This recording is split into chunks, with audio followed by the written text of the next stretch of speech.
Hello everyone, it's Max here again, and today we'll be looking at the violin concerto in G, first movement Allegro by Vivaldi. And as usual, I'm going to share with you two tips that can help you play better. Right. So, as you probably already know, Vivaldi is one of the most well-known composers from the Baroque period. And he is also a very, very skilled violinist himself. Many people nowadays know Vivaldi from his work in the Four Seasons, specifically the fast movement. For example, the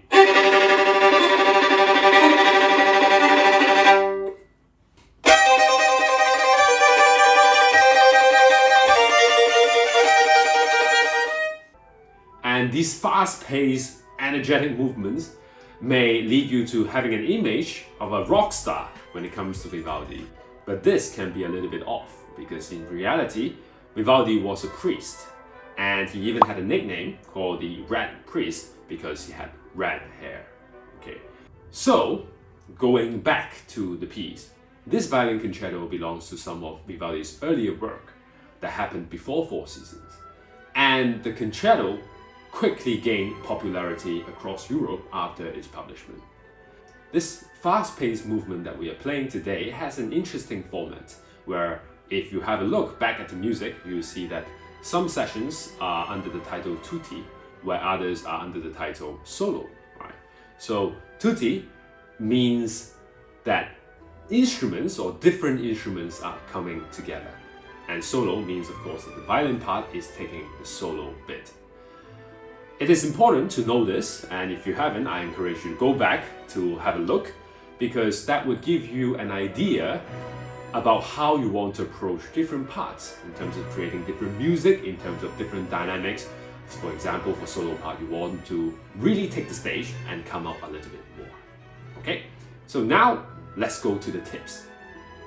So the first tip is about the rhythm. Specifically, it's about the pauses that you take. When we're looking at a fast piece like this, we always first thing to do is to make sure that we have a very steady tempo. Because first, it makes it sound much better when we have a steady tempo. And second, when you play with the piano, even if you play with the orchestra, this is the only way that you will be able to play together. Okay. And in this piece, students have a tendency to ignore the importance of the pause. We have a lot of half-beat pause. For example, even the first line.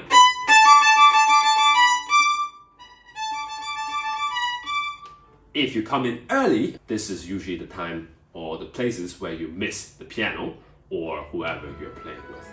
So my advice is to take the metronome and really make sure that you can play. First of all, you're playing the rhythm right, taking really half-beat pause. And second, after you can do it, make sure that when you play without the metronome, you still keep track of the right duration for the pauses. Okay? And then the second tip concerns the bow stroke. Similar to the rhythm, this is one of the key components if you want to be able to play it well. When we are playing fast, it is important to make sure that we use consistent bow stroke, which means that however you're going up, right? For example, in this case, we don't want to be bringing it, to the top most of the times. For the faster bit, you want to make sure that you bring the bow back to the starting point. Okay. Sometimes I see students playing a faster part. For example, we'll use this part. They start off, pretty well, but immediately they start going to the tip. That's because the up bow, you do not really bring it to the original point. And each time, your bow moves a little bit higher and higher, and as a result, after a bit of playing, you'll be stuck at the tip, right? So the way to get rid of that, or to at least check, is, for example, in this piece, put two stickers in the middle part of the bow, all right? Whether you'll be using a little bit more or a little bit less, it's up to you, but put it there and go through the faster part slowly and make sure each time, okay, regardless of what tempo you're doing, you are bringing the bow back, and that you're not, going out and going out and going out and going out away from the area. So always make sure that you are playing between the two stickers, and afterwards, just like all other things, you can gradually increase the tempo, and then you will be able to do it well, okay? So both of these two tips are general tips, and also they are really easy to say. But believe me when I say that if you can really do these parts right, and I would suggest that those are the two things that you want to look at it first. If you can do them correct, I am sure that you are already halfway through, being able to play this piece well.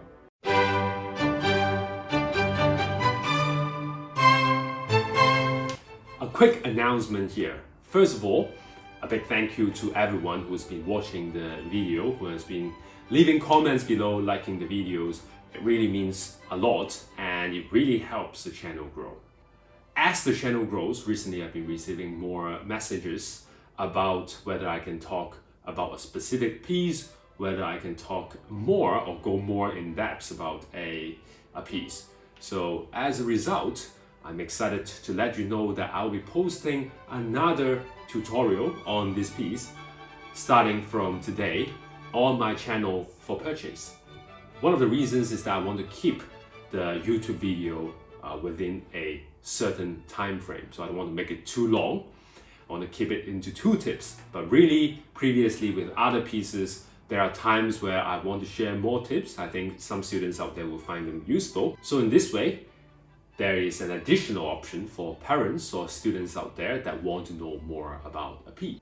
And second, this is also a way that I can support myself and I can keep making free videos on YouTube. I will be providing 5 additional tips on the piece. I will be giving you 2 exercises that will help you practice, and most importantly, I would like to interact with you guys a little bit more, so you will be able to send me a recording once you're ready. There's no rush. Send me a recording of your playing to me, and I'll be able to give you some personal individual feedback of mine that I think you can do better. So I think that will be very helpful for some of the students out there, especially right now that are not receiving lessons because of the quarantine.